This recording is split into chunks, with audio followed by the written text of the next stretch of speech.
ఉత్పత్తి సాధనాలపై ప్రజల యాజమాన్యంలో భాగంగా దున్నేవానికే భూమి, అటవీ ప్రాంతాలలో అపారంగా ఉన్న ఖనిజ వనరులపై ఆదివాసులకు పూర్తి హక్కులు, వ్యవసాయ ఆధారిత పరిశ్రమలు నెలకొల్పడం, ప్రైవేటీకరణ విధానాలను వీడనాడి ప్రభుత్వ రంగంలో అన్ని రంగాల పరిశ్రమలను నెలకొల్పడం లాంటి విధానపరమైన డిమాండ్ల సాధన కోసం ఉద్యమాల బాట పడుతున్న ప్రజల్ని ఉద్యమాల బాట వైపు వెళ్ళనీయకుండా నిరోధించడానికి అంతిమంగా ప్రజలు తమ పట్ల విధేయతాభావంతో ఉండి తమను 4 కాలాల పాటు అధికారంలో కొనసాగేలా, తమను ప్రజల పాలిట ధర్మ ప్రభువులుగా పొగిడేలా చేసుకోవడానికి ఈ పథకం ప్రవేశపెట్టారన్నది అసలు రహస్యం. ఎన్నికల్లో అధికారంలోకి రావడానికి, ప్రజల ఓట్లను కొల్లగొట్టడానికి ఆచరణ సాధ్యం కాని సూపర్ 6 హామీలు ఇచ్చి ఆ పేరుతో అధికారంలోకి వచ్చి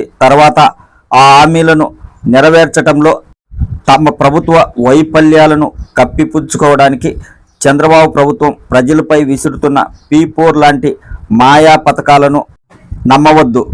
ప్రజలు ఆ భ్రమంలో పడనీయకుండా చైతన్యపరుస్తూ ప్రజా పోరాటాలను ఉధృతం చేస్తామని ప్రజా సంఘాల నాయకులు చెప్తున్నారు.